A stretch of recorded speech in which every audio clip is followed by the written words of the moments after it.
Parce que la crise actuelle comporte sa part de défis, mais aussi d'opportunités. Parce que les règles du jeu du commerce extérieur sont appelées à se transformer. Parce que les exportations québécoises représentent près de la moitié de notre PIB et parce que les entreprises d'ici doivent faire preuve d'agilité et de résilience pour assurer la relance et repenser l'après.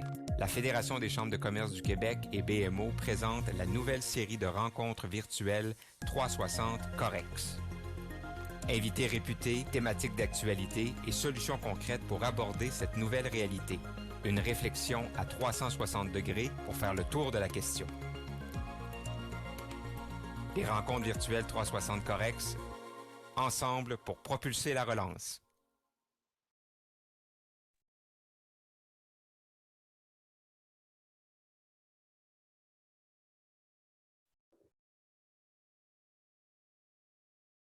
Voilà.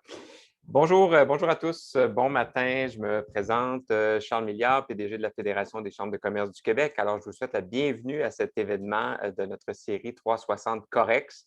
Programme Corex qui existe depuis 2015 à la Fédération pour faire la promotion des opportunités d'affaires à la base sur le corridor américain, mais maintenant un peu partout à l'international. Et nos invités d'aujourd'hui en sont d'ailleurs un bon exemple. Je veux saluer la présence de notre grand partenaire donc, de cette série, le groupe BMO Groupe Financier, représenté aujourd'hui par Mme Caroline Renaud, qui est vice-présidente et directrice de marché. Alors, bonjour Caroline, merci d'être avec nous. Je remercie aussi évidemment le réseau de chambres de commerce qui font en sorte qu'on est plusieurs sur la ligne aujourd'hui. Donc, on a vraiment des gens de partout au Québec ce matin avec nous. Je remercie aussi les partenaires réguliers de Corex, donc BMO Groupe Financier, Exportation et Développement Canada, justement, Terrien Couture Jolicoeur et Mercadex International. Alors aujourd'hui, contrairement à l'habitude, je vais me faire très discret pour laisser toute la place à notre animatrice et à nos invités avec un S, mais nos invités aussi avec beaucoup de E, parce qu'on a un panel donc, qui est exclusivement féminin ce matin pour nous parler d'ambition à l'international. Alors l'idée aujourd'hui, ce n'est pas compliqué, c'est de vous inspirer, de peut-être redonner un coup de roue à vos ambitions personnelles, professionnelles, de voir qu'est-ce qu'on peut faire à l'international quand on est particulièrement aujourd'hui une femme au Québec, au Canada, et comment on peut inspirer finalement l'ensemble de la communauté d'affaires comme nos invités le font si bien. Alors, c'est d'ailleurs notre présidente du conseil d'administration, Mme Stéphanie Trudeau, qui va animer les échanges ce matin, qui est aussi vice-présidente exécutive Québec chez Énergir. Je vais lui céder la parole dans quelques instants, mais auparavant, un petit mot de notre partenaire. Alors, je cède la parole à Mme Renaud de BMO et je vous remercie d'être avec nous. Alors, Caroline. Merci, Charles. Merci de m'avoir invité. Ça me fait plaisir d'être avec vous, évidemment, ce matin. BMO est fier partenaire de la FCCQ pour cette série de conférences Corex. Il est important de mentionner que pour BMO, l'apport des femmes au développement économique est synonyme de croissance et de stabilité. Et ça, c'est nécessaire là, au plein épanouissement de notre société québécoise. Je ne sais pas si vous en avez entendu parler, mais récemment, on a eu une étude de Femmes et Essor qui est sortie le 15 avril dernier,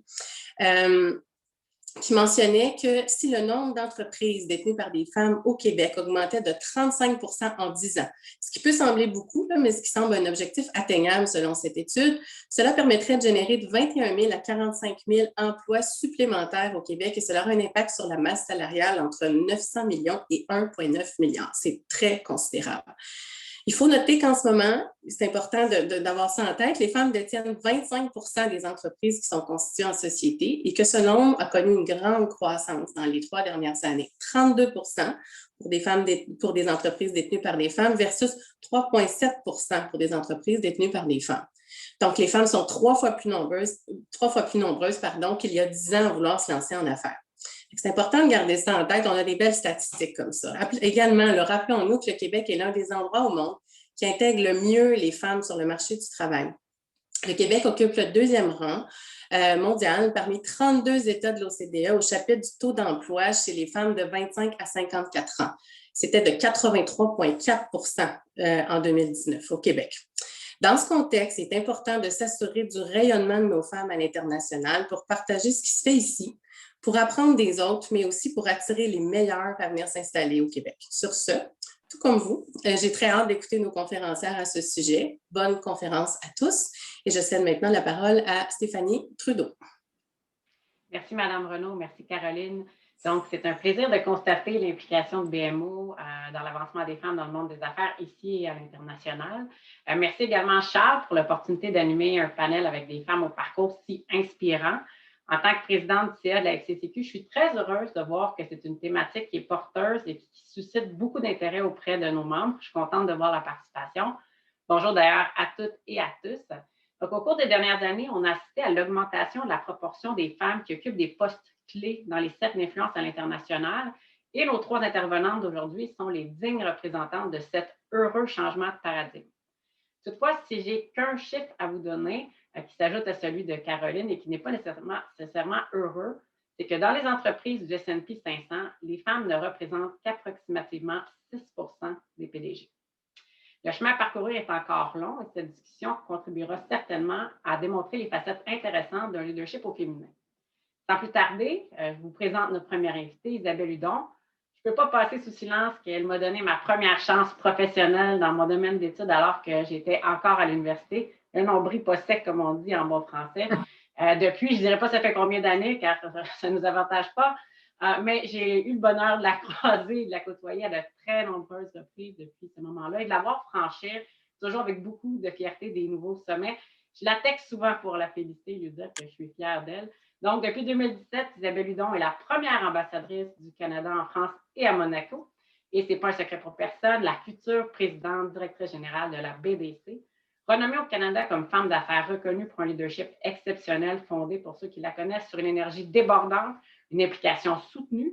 Isabelle est le point de convergence de nombreux réseaux. Ils ont naturellement et prioritairement fait d'elle une ambassadrice à la feuille de route empreinte d'actions démultipliées en faveur de la diplomatie économique, notamment au service du développement du commerce bilatéral. Merci infiniment pour ta présence, Isabelle. Je te cède la parole. Merci beaucoup, Stéphanie. Et c'est vrai, et je me souviens très bien, comme si c'était hier, du premier défi professionnel que tu as relevé en sortant de l'université, et c'était moi, la choyée. Alors, d'abord, félicitations à la Fédération des chambres de commerce du Québec pour organiser cette série. Charles, merci, félicitations à ton leadership, particulièrement sur le commentaire sur le fait que, oui, vous faites beaucoup pour le commerce avec les États-Unis, mais également vous vous ouvrez sur un marché beaucoup plus large. Je peux te témoigner, Charles, et vous témoigner à tous et toutes à l'écran, qui a bien sûr des opportunités intéressantes et très intéressantes aux États-Unis, mais également en Europe et pourquoi pas avoir le billet pour la France. Je dis toujours que la France est la porte d'entrée vers le marché européen, un marché de plus de 500 millions de clients potentiels. Maintenant, Caroline, sur vos propos sur la BMO, je peux vous dire qu'ici, à Paris, vous avez une solide présence. Habituellement, avant pandémie, on se réunissait toujours à la résidence officielle, ici, avec un très grand nombre de vos invités, de vos clients, de vos partenaires d'affaires, et c'est toujours avec grand plaisir et grande fierté que je recevais ici, à la résidence, tous les invités sur une base annuelle de la BMO. Stéphanie, sur ton 6 de femmes PDG, il est vrai que nous sommes encore beaucoup trop peu présentes dans les sphères d'influence, dans les sphères de pouvoir et également à la tête des organisations. Aujourd'hui, vous avez un trio féminin pour vous montrer que c'est bel et bien possible. Je dis souvent que les femmes, nous excellons, les filles et les femmes, nous excellons à reproduire ce que nous voyons. Donc, important, Charles et Stéphanie, de montrer des modèles féminins. Et il n'y a pas seulement un modèle féminin, mais plusieurs modèles féminins pour démontrer à tous et à toutes que c'est possible. Oui, c'est possible et il y a plusieurs règles que le trio féminin aujourd'hui partageront avec vous. Mais je vous dirais que moi, ce que je retiens et ce que je veux partager avec vous, c'est une première leçon, soit celle de ne pas avoir peur d'avoir peur, parce qu'il est vrai que ça peut nous donner des vertiges de prendre la tête d'une organisation, qu'on soit femme ou homme. Il est vrai que ça peut nous donner des vertiges d'amener notre entreprise de québécoise à canadienne à l'international et de surcroît de l'autre côté de l'Atlantique. Et je vous dirais également qu'il est important de se garder en mouvement, qu'on soit homme ou femme, mais encore plus si nous sommes femmes, de sauter sur les opportunités, voire de créer les opportunités. Et un jour, un de mes mentors m'avait dit, Isabelle, you will remember that usually you buy low and you sell high. Et ça, je vais toujours m'en souvenir et c'est lié avec la leçon apprise de toujours se garder en mouvement et de laisser venir à nous des opportunités et de vivre ces vertiges et de ne pas avoir peur d'avoir peur. Et je finirai en vous disant que hier, en revenant à Paris, parce que j'ai passé les dernières semaines au Canada, en revenant à Paris, il y avait dans le Figaro une petite phrase qui disait « Les femmes seraient peut-être la chance des années à venir ou plutôt l'avenir du siècle. » Et ça, j'y crois beaucoup, et pas seulement les femmes, le bon équilibre entre hommes et femmes, mais nous devons absolument être plus nombreuses au rendez-vous de rebâtir mieux et plus. Merci beaucoup. Merci Isabelle. Tu douteras que ça résonne beaucoup les propos que tu tiens. Et puis, souvent, on entend des gens qui prêchent des choses, mais quand on les connaît, on a l'impression qu'ils ne les mettent pas de l'avant. Toi, c'est tout le contraire. Je pense que prendre des risques, se mettre en danger, tu as démontré avec succès que tu étais capable de le faire. Alors, vraiment, chapeau. I am now pleased to welcome Mered Lavery. Mered is the first woman to hold the position of President and CEO at EDC. Her mandate is guided by 3 pillars: facilitating trade, environmental, social, and governance responsibility, and advancing inclusion, diversity, and equity. At the heart of our leadership are values and ethics. I would also like to take the opportunity to recognize EDC's work during the COVID-19 crisis, which contributed greatly to the Canadian government's economic response. Mered, the floor is yours. Merci Stéphanie, vous êtes très gentille. Bonjour mesdames et messieurs, merci beaucoup pour l'invitation de me joindre à vous aujourd'hui, ainsi que d'impressionnantes panélistes telles Susan et Isabelle. Isabelle, j'ai très hâte de travailler avec vous dans le cadre de votre nouveau rôle à titre de présidente de BDC.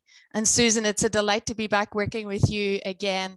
You were one of the first people I worked with in Government of Canada when I joined EDC.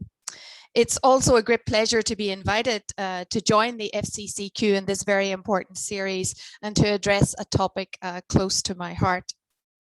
When I was named President and CEO of Export Development Canada in early 2019, I became the first woman to hold the role in EDC's 75-year history. We could have made this a real talking point. EDC has a woman president, but of course we didn't internally. Men don't dwell on the professional advantages their sex grants them, so there was no reason why I felt the need to dwell on mine. The real reason, however, that we didn't brag about me being the first woman president at EDC was because it took 75 years. Now, it's not unusual for someone like myself to say, as a young girl, I never imagined that I would have risen to this position. But I won't say that. I actually did imagine something like this. I was raised to believe that if I can dream it, I can do it. And that was, in retrospect, when I look back, pretty unusual. I was raised in the 70s and 80s in Catholic and conservative Belfast, Northern Ireland, during a time known as the Troubles. It was a dangerous time, and I was growing up as a girl with a religious affiliation. Still, in spite of all of that, I saw a world of possibility, a world that opened up to me when I went to university. The values that I learned from my family and my parents in particular, and from growing up in a community, have been with me my entire life. They have guided the choices that I have made in all of my life. I have learned to value kindness, the need for understanding, and being part of a community. What in the corporate world today we would call inclusion, diversity, and equity. I also learned the power of believing in yourself and breaking down barriers, a lesson that was particularly important to me starting out in business in the 1980s. EDC is a strong promoter of the equality of opportunity within the organization, beyond its walls, and everywhere EDC does business. Not only do we have our first female CEO, the chair of our board is a woman, as is half our board, our executive, our entire leadership group, and our whole employee population. Research tells us over the last 10 years, companies with at least one female founder outperformed companies with all male founding teams by 63%. In fact, helping women-owned and led companies thrive has broad societal impact.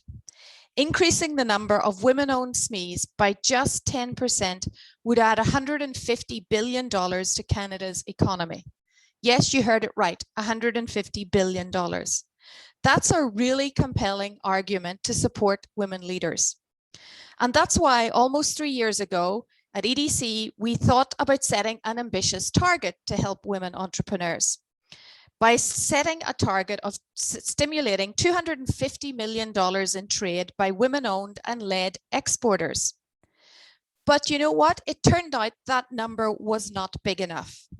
By the end of 2020, we had served more than 1,000 women-led companies and facilitated $2.8 billion in trade.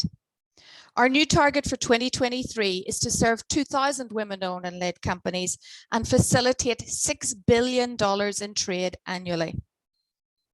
We've also taken aim at another challenge faced by women-owned and led businesses, access to investment dollars. To address this, we have a program that invests directly into women-led businesses or in venture capital funds that demonstrate a commitment to gender diversity.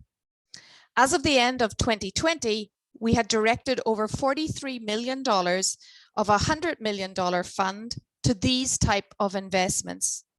And today we continue to seek more businesses and funds willing to make this commitment to gender diversity.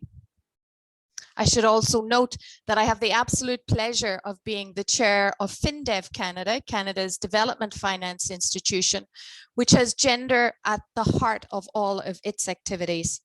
And we continue to work there to invest in Sub-Saharan Africa, Latin America, and the Caribbean, with a view to also helping women-owned and women-led businesses in those regions. So it is one thing to say that we stand for equity. It is absolutely another thing to act on it. Almost 3 years ago, whilst I was in the interview process to become EDC's president, my pitch for the job was relatively simple. I believe that Export Development Canada must be a values-led organization. Today, that is what we are. We have made environmental sustainability, corporate governance, transparency and ethics, and the social impacts the 3 pillars of our corporate values. And central to this is the belief in diversity, equity, and inclusion. When EDC reaches out to Canada's BIPOC community, to its LGBTQ2+ businesses, or to women-owned and women-led businesses, we are leading with our values. Doing what is right, what is good for business and the economy, and what is good for Canada. Thank you very much for this opportunity to share my thoughts. I really look forward to the conversation. Thanks a lot, Merit, for your inspiring presentation. You really lead by example. Congratulations. It will be really interesting to discuss with you further. Et maintenant, notre dernière invitée, Susan Bincoletto. Susan est l'une des premières ambassadrices du Canada auprès de la Confédération suisse Et nous a-t-elle dit de la principauté du Liechtenstein? J'ai appris qu'elle comptait un petit peu plus de 38 000 habitants. Elle a été nommée en 2017. Tout au long de sa carrière, Susan a apprécié le rôle que les mentors ont joué dans son avancement. Elle cherche donc des occasions de rendre l'appareil en partageant ses expériences et en soutenant les femmes et leur carrière. Elle vise à améliorer constamment l'égalité au sein de sa propre organisation par l'autoréflexion et le dialogue. Susan, c'est à vous. Merci beaucoup, Stéphanie, et c'est un vrai plaisir d'être ici avec vous aujourd'hui. Je suis en très bonne compagnie avec Isabelle et Mairead. Vous avez entendu de mes deux collègues et je serai brève parce que je veux consacrer plus de temps aux échanges et aux questions. Comme mon nom l'indique, je suis d'origine italienne, mes deux parents ayant immigré au Canada dans les années 50. Je suis née à Montréal et j'ai navigué entre mes deux réalités, le Canada et l'Italie. Et cela, je pense, m'a permis d'être sensible aux différences interculturelles et à l'importance de voir un monde interdépendant et solidaire. Un atout qui m'a bien servi en tant qu'ambassadrice du Canada en Suisse. Avec maintenant, j'ose à peine le dévoiler, 35 ans de service dans la fonction publique, j'ai eu un profil de carrière intéressant et varié. J'ai commencé à la Banque du Canada, ensuite passé au ministère des Finances, au bureau du Conseil privé, Industrie Canada et présentement aux Affaires mondiales Canada. Et j'ai passé brièvement à travers l'UNICEF quand je voulais faire du bien pour cette organisation. Avant mon poste d'ambassadrice, j'étais la déléguée commerciale en chef. C'était la grande chef de la promotion du commerce et de l'investissement de tous les délégués commerciaux dans toutes nos missions à travers l'étranger. Nous sommes un triangle entre Isabelle, Mairead et ce que j'étais avant. La BDC, EDC et le service des délégués commerciaux sont là pour faire la promotion des exportations canadiennes à l'étranger et de les soutenir dans leurs ambitions. Le fait qu'une femme soit à la tête d'une telle organisation, et je dois dire que mes deux successeurs sont encore des femmes, est très importante et fait en sorte que la question féminine nous anime dans toutes nos décisions. Aider les femmes entrepreneurs, comme le disait Mairead, à travers les instruments à notre disposition, les aider à grandir, à être mieux représentées, à viser haut dans leurs ambitions, à exporter vers le monde, vers le reste du Canada. Ce sont nos responsabilités en tant que leaders.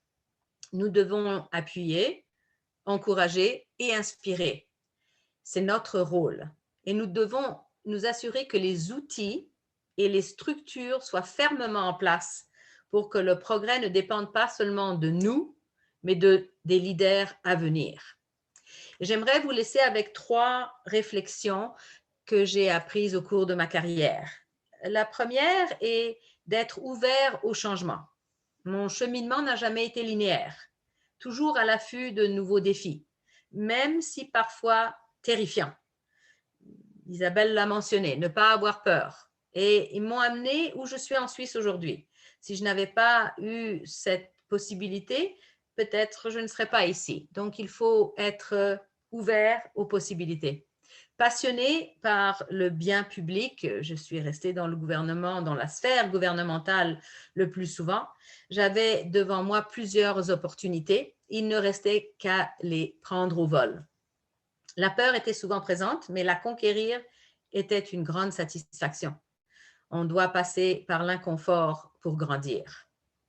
La deuxième réflexion est réseauter et expérimenter. Mes mentors ont souvent vu en moi ce qui m'était inconnu. Il est important de s'entourer de gens qui croient en nous, mais qui nous disent aussi les 4 vérités. Nous avons toutes et tous notre angle mort qui peut nous retenir.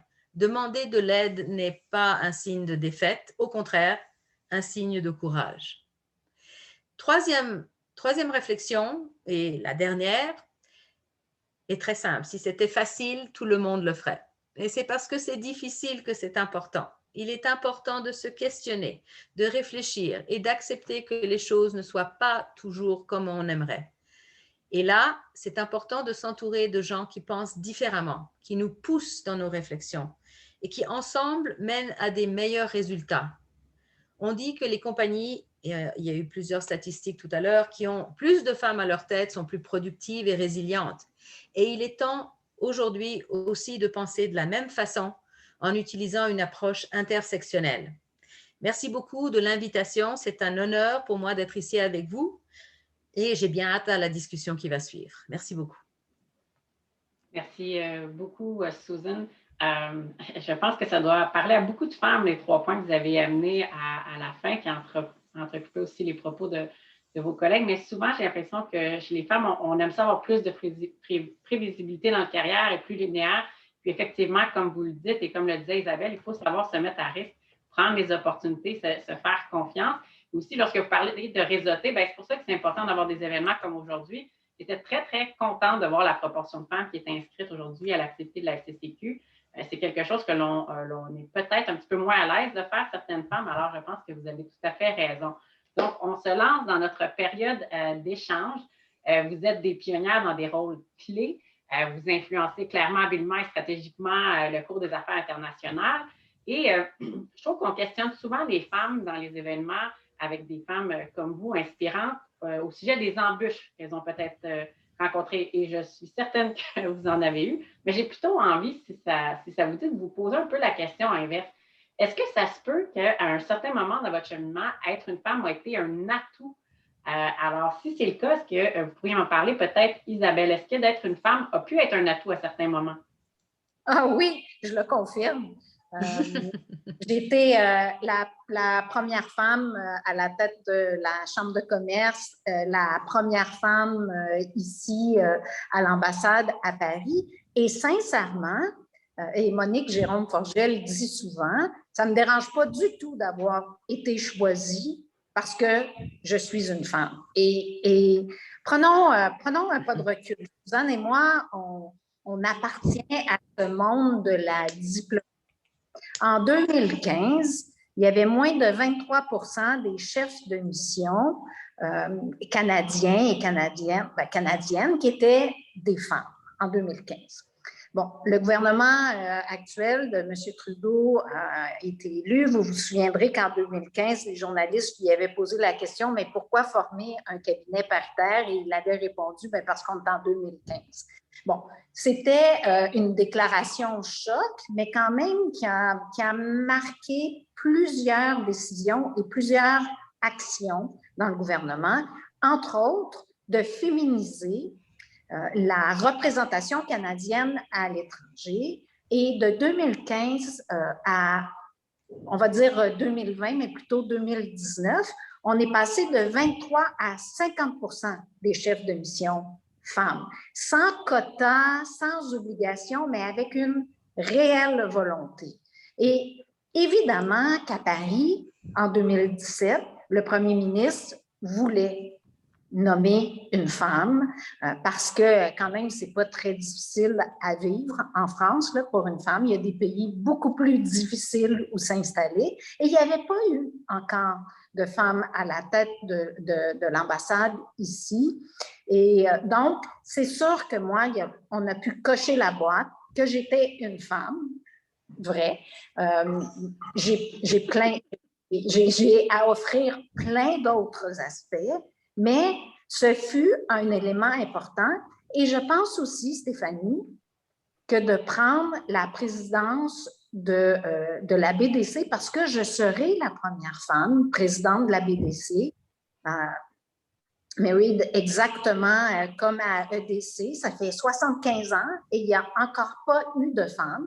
Je suis convaincue que ma nomination vient avec le fait, également, en plus de mon parcours professionnel et de mes habiletés, que d'être une femme a joué en ma faveur. Et moi, ça ne me dérange pas. Au contraire, on doit accepter d'être des modèles et des modèles visibles pour inspirer de plus jeunes générations et même des femmes de nos générations, Amérique, Suzanne et moi, de se lancer et d'accepter de voir les opportunités venir à nous et de les saisir.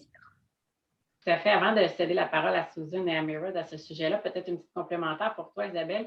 Une fois rendu là, est-ce que tu as l'impression que le fait d'être une femme a fait en sorte que tu as changé la façon de faire des affaires en diplomatie avec la France? Est-ce qu'il y a une touche féminine ou tu penses que ça n'a pas fait de différence dans la façon dont la relation se vit? Oh, je suis arrivée ici avec un mandat de diplomatie économique, diplomatie culturelle et diplomatie féministe. Ça m'a pris à peu près moins de 24 heures à tenir le discours de diplomatie féministe en 2017. Tu demanderais aux Français, Stéphanie, et je pense que les Français diraient que le choc thermique le plus important, ce n'est pas nécessairement que je suis une femme, mais une femme du milieu économique. Je dois vous dire que, puis Suzanne, c'est un peu la même chose également, d'amener l'aspect affaires, chiffrer, quantifier la performance, c'est probablement le plus important choc dans le milieu de la diplomatie et probablement avec les Français qui sont habitués d'avoir des diplomates canadiens tout doux et là, ils se disaient c'est la fille du secteur privé qui arrive avec un franc-parler. Alors, un peu des deux, mais plus, Stéphanie, mon bagage du secteur privé qui retient l'attention que le fait que je sois une femme. J'aime ça. Donc, pour certains, c'était peut-être même une double surprise d'avoir une femme qui possède très, très bien l'instinct économique. J'adore. Susan, avec qui aurait cru 35 ans de carrière? Wow! En 35 ans, est-ce que d'être une femme a été à certains moments un atout pour vous comme leader dans vos fonctions? Ça n'a pas été un désavantage, ce qui est déjà un grand succès. Parce que le Old Boys Network, il a existé, il existe encore, peut-être moins. Mais ce que j'ai appris surtout, et je fais écho à ce que Isabelle a dit à propos du gouvernement existant, c'est que les actions délibérées ont porté fruit. Et ça, c'est difficile. C'est comme les responsabilités sociales pour les entreprises. Il ne faut pas que ce soit vu comme une externalité. Ça fait partie de la façon dont on construit un système. Et pour ce faire, il faut, et c'est ma conclusion, c'est si le top dit il faut faire ça et que tout le monde et les structures sont en place pour mettre en œuvre, ça va fonctionner. Mais il faut qu'il y ait des résultats, il faut qu'il y ait des targets en bon anglais, et puis après, il faut avoir des justificatifs de pourquoi on les rencontre ou on ne les rencontre pas. Et pour la question féminine, certainement ce gouvernement a mis le poids nécessaire pour ce faire. Et donc, il faut une gestion du talent, il faut une acceptation que les femmes apportent quelque chose de différent. Il faut une compréhension que la diversité est une force. Et toutes ces questions qui sont soft, entre guillemets, mais ça transforme la culture, que ce soit au gouvernement, que ce soit dans le milieu des affaires, c'est ça qu'il faut. Il faut vraiment que la haute gestion talk the talk, walk the talk, ou je ne sais pas c'est quoi l'expression, mais c'est vraiment ça qui est important, parce que c'est facile de retourner en arrière. Et si on prend la COVID, et on a vu que l'impact que la COVID a eu sur les femmes, on risque de retourner un petit peu en arrière, et il faut faire très attention. Donc, c'est important qu'on continue dans la même veine. C'est sûr, effectivement, Isabelle, elle a lu mes notes, parce que ce n'est pas juste là qu'elle a parlé des 50% des femmes ambassadrices, mais c'est vrai. Mais ça, c'était délibéré. Des fois, on a dû attendre plus longtemps pour avoir les résultats, parce que pour le gouvernement, c'était très important d'avoir ce 50% et de mettre les femmes là où il fallait les mettre. Et je suis d'accord aussi avec, malheureusement, je suis toujours d'accord avec Isabelle, c'est le fait que si on mélange l'aspect féminin avec l'aspect économique, c'est dur pour n'importe qui de ne pas tomber sous notre charme, parce qu'on a le quantitatif et le qualitatif. Et alors, c'est cette sensibilité est importante dans le monde de la diplomatie, mais cette rigueur dans la logique est tout aussi importante. Voilà. Merci beaucoup, Susan. Anything you would like to add, Mered, on women's leadership and how it might have been helpful during your career? Or yeah, maybe a couple of things that I want to pick up on. It's always hard to follow Isabel and Susan when they've had a good go at certain things. I think it was maybe Isabel who mentioned role modeling, and I think that's really important. To find role models. So maybe just super important. I remember one time in my career, again, I had this, like, I didn't see a glass ceiling. I wasn't interested in it. I was just doing my own thing.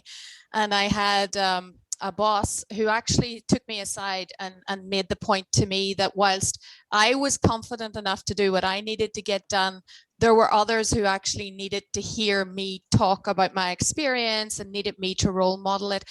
And it was a really profound moment because he was talking to me about establishing a diversity committee. And I was like, well, why are you asking me? I'm not the problem. The men are the problem. Like, I've sort of done my thing here, you know? And he said, no. Like, you need to lead the younger generation. You need to show them a path, and it may be a different path for them, but you need to open it up.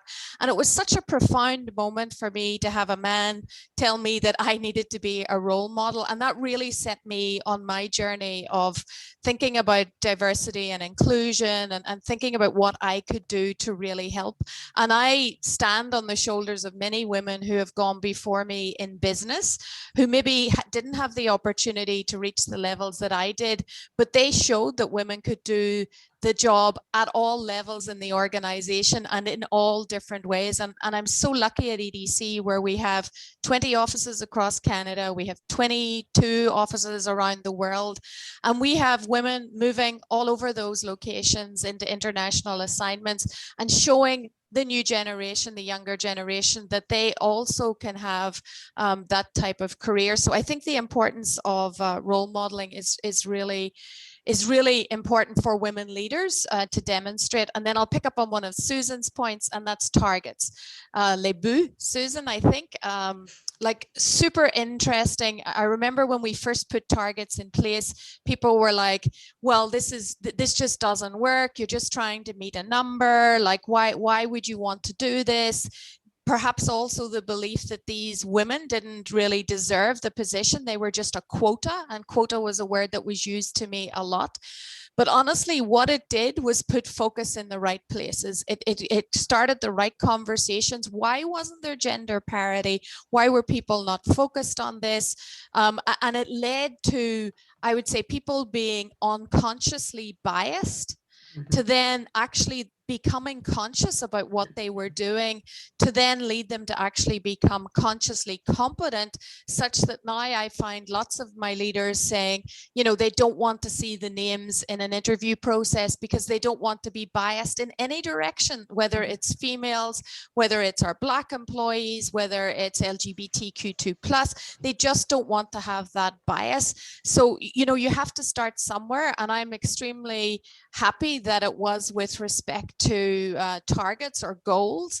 The other thing that we've just started to do is publish our payroll information and our salary increases by the actual configuration of our employees, and some of them are still hesitant to share their own gender or their own cultural background. But when they see the data and they see that we're actually trying to make differences and ensure there's equity, then they're saying, okay, but that requires cultural change, Susan, and it requires building a lot of trust. But sometimes those targets can really drive change. So I think as a leader, those have been two of the probably biggest tools that I've had in my toolbox to move this issue forward. Très intéressant, Mered. Oui, Isabelle? Je vais rajouter à ce que Mered vient de dire. Habituellement, ce qui se mesure se réalise. Et c'est de créer une tension utile, de citer publiquement des objectifs, comme on le fait pour nos objectifs financiers, mais pour le faire autant pour l'égalité femmes-hommes que la diversité. Et moi, Stéphanie, ici, je fais la différence. Ce sont deux enjeux connexes, mais différents. L'égalité femmes-hommes, c'est de donner à ce 51% de la population que nous sommes, les femmes, notre place et de la prendre, notre place. La diversité, c'est de rendre visible et beaucoup plus audible des minorités. Mais de partager publiquement des objectifs, de faire de la reddition de comptes sur ces objectifs, crée une tension utile et nous aide à poser des gestes plus rapidement en faveur de l'égalité. Je pense que c'est tellement clé ce que tu dis, Isabelle, lorsqu'on crée une tension utile. J'aime bien parce que quand on prend des engagements, ça nous oblige à tout le moins tendre vers l'atteinte et ça change tout, effectivement. Avant de passer à ce qui est, dans le fond, votre spécialité, le monde des affaires, j'aurais juste une dernière petite question à saveur féminine. Vous n'êtes pas obligé de toutes y répondre, peut-être l'une d'entre vous. C'est une curiosité personnelle.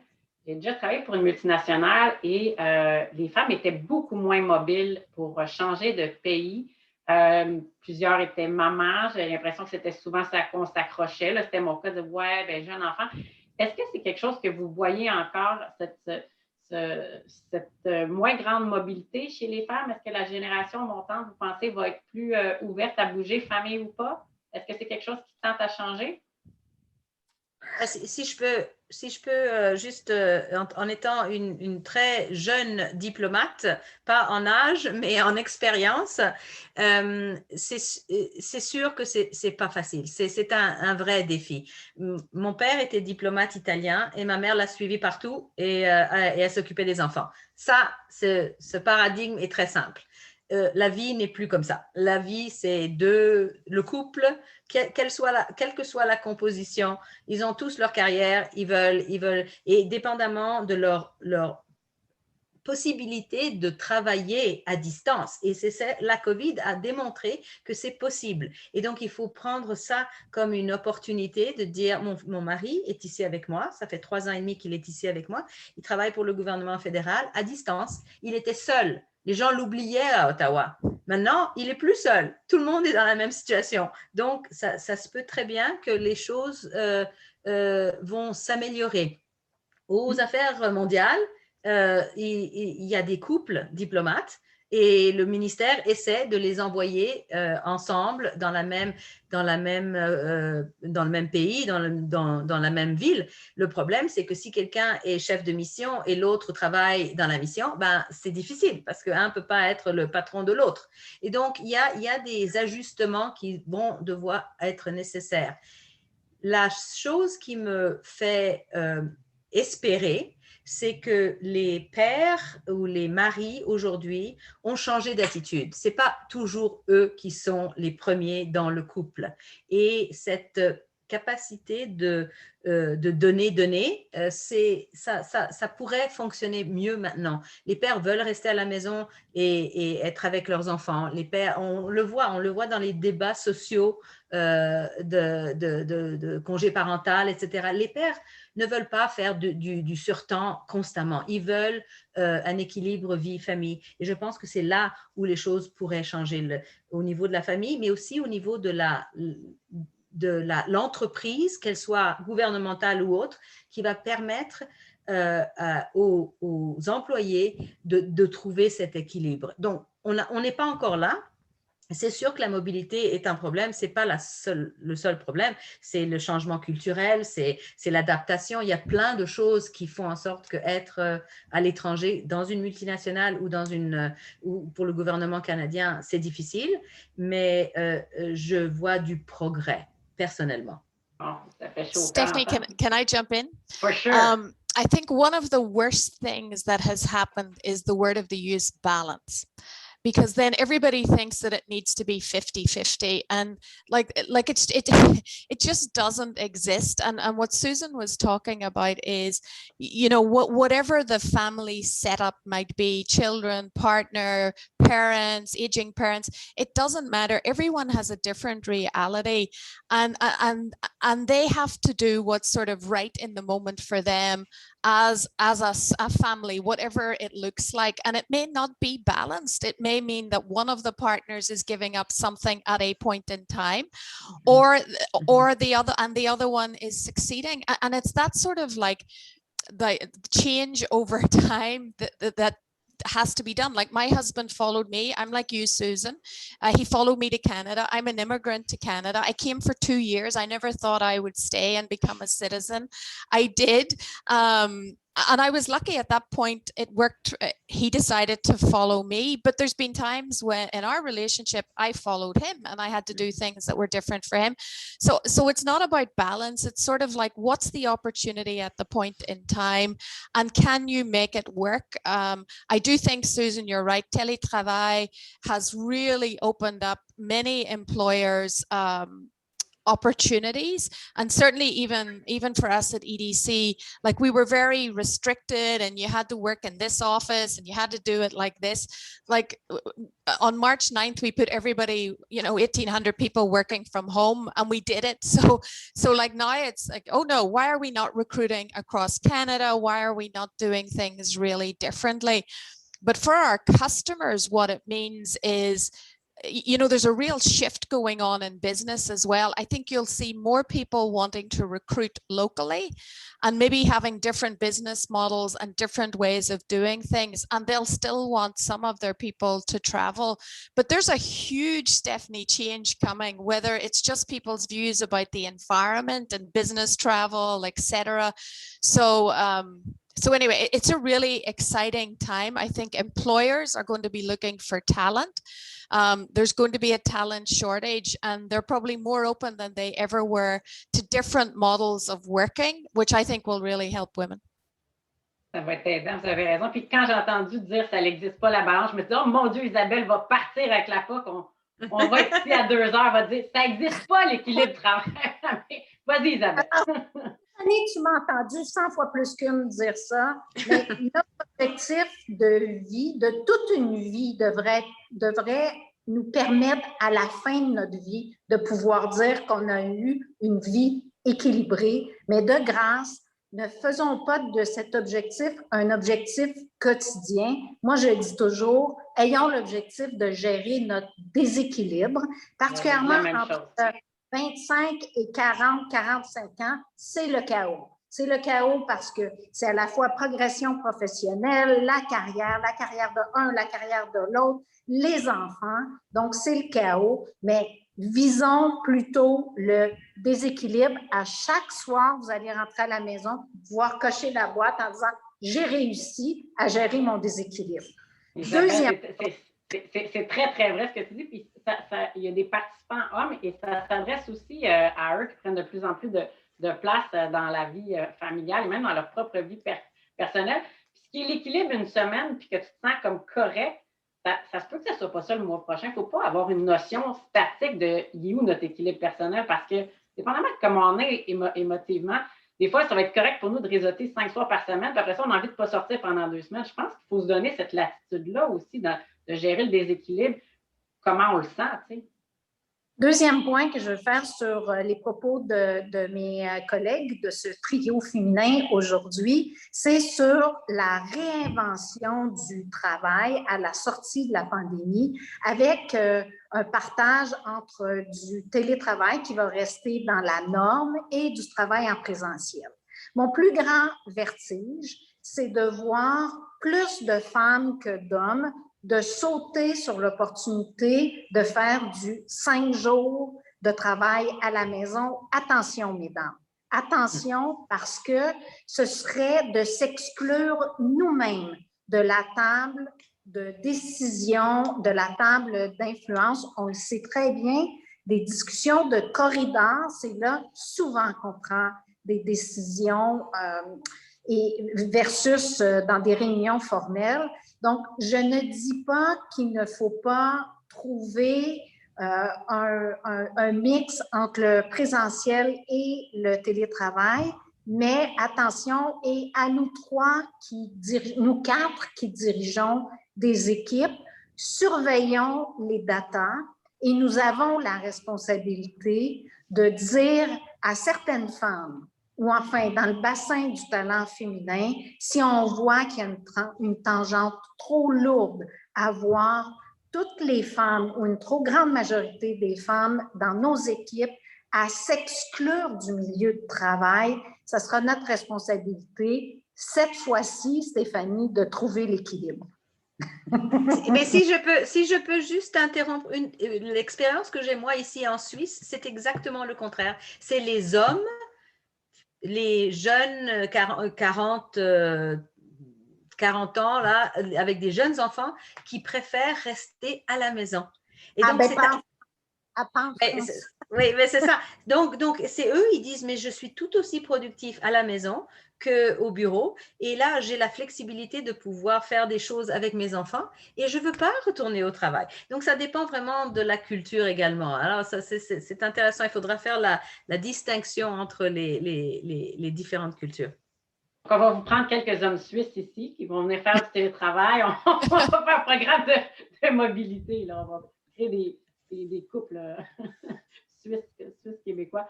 J'avais des questions à saveur économique, mais il n'y a plus de temps. Ben, j'ai Charles, je crois, qui trépigne, qui aimerait vous poser une question. Puis, je pense qu'il va falloir se reprendre parce que j'en aurais eu des bonnes. Hein.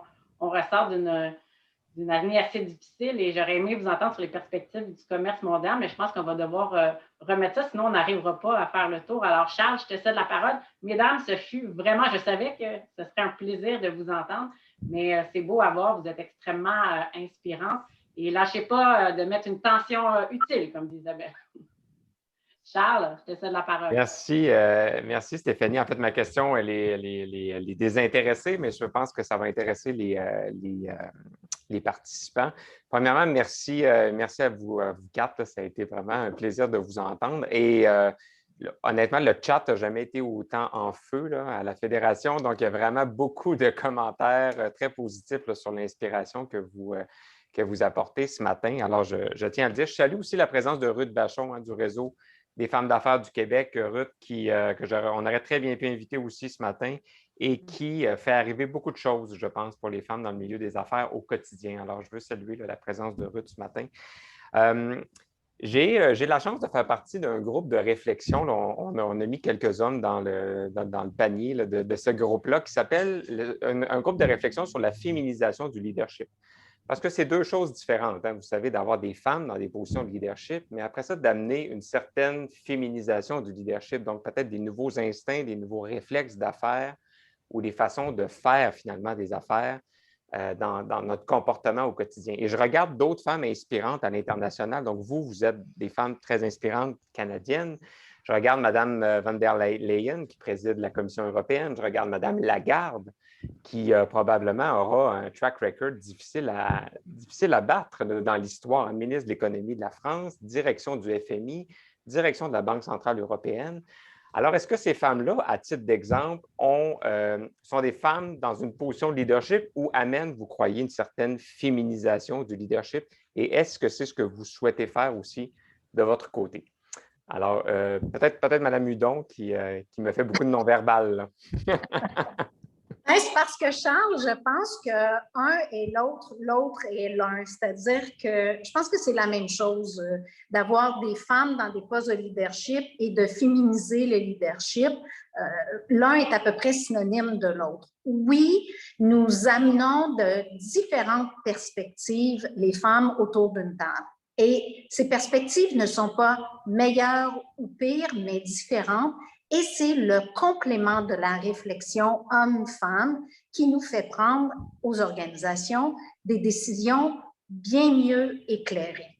Toutefois, Charles, je veux mentionner que c'est la première fois durant la pandémie où on a vu autant de femmes visibles et audibles dans des postes de leadership à gérer la pandémie. Et pourquoi ça, Charles? Parce que l'être humain était au cœur du problème.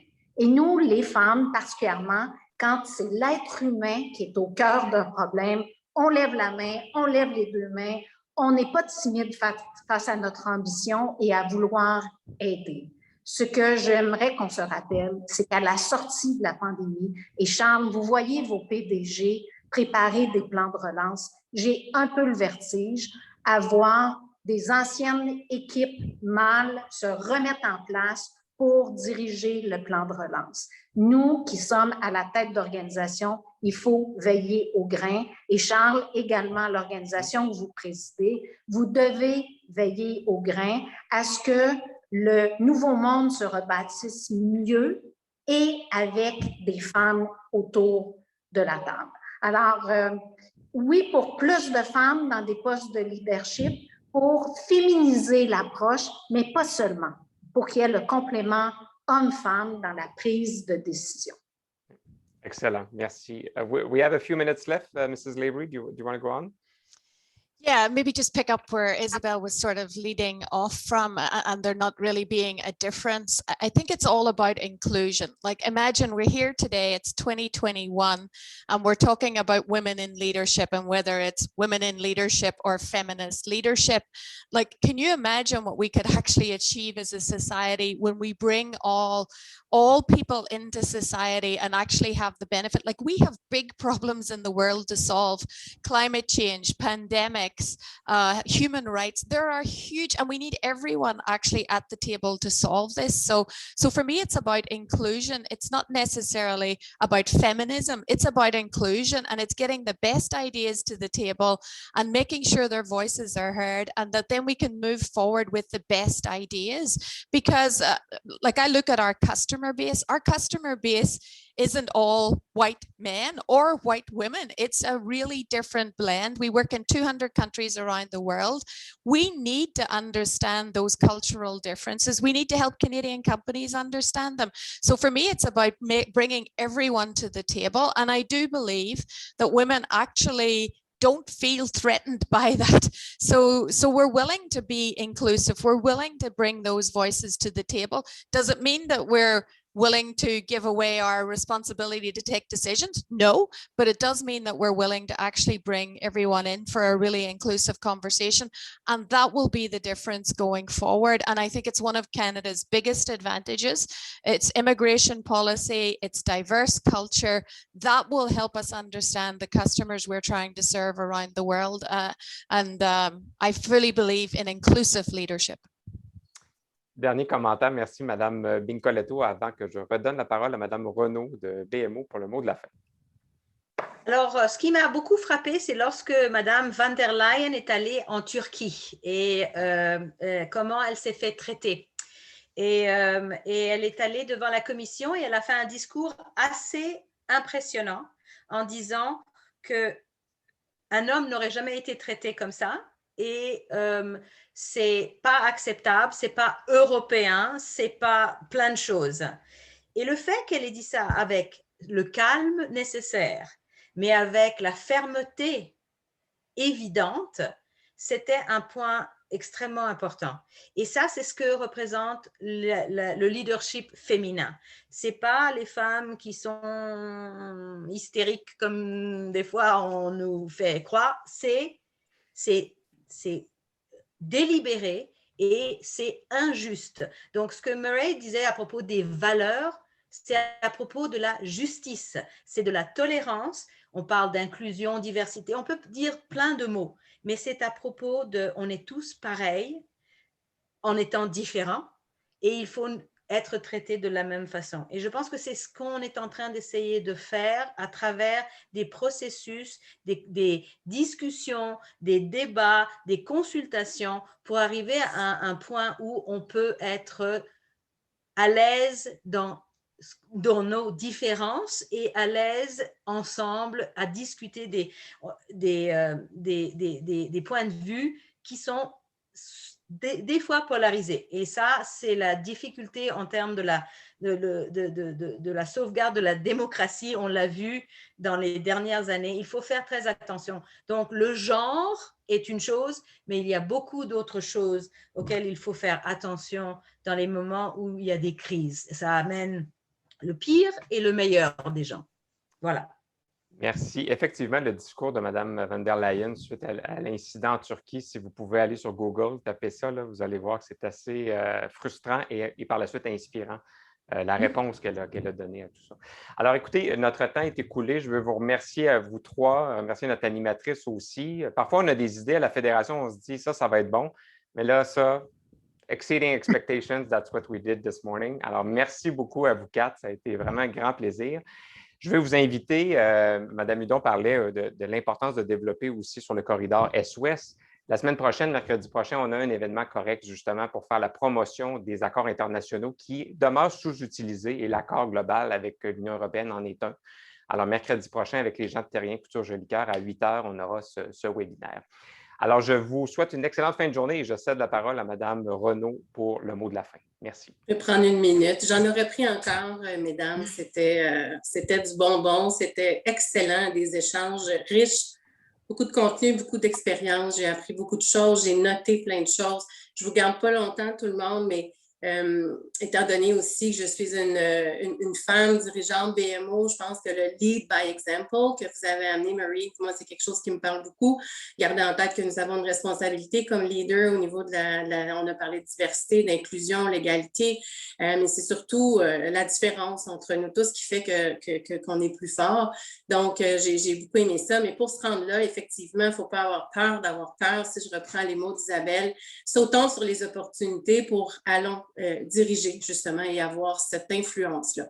Donc, et moi, étant donné que je suis dans le milieu de la finance et vous, mesdames, au niveau économique, je pense que c'est des chemins peut-être encore plus difficiles à faire. Notre chemin est peut-être plus difficile à faire, mais vraiment, vous écoutez les trois d'entre vous, Suzanne, Isabelle et Marie, on comprend que c'est possible. Alors, je vous remercie beaucoup, mesdames, pour cette super session virtuelle. Et sur ce, BMO vous remercie pour votre participation et je vous souhaite une excellente journée à tous. Alors, merci. Bonne journée. Bonne journée.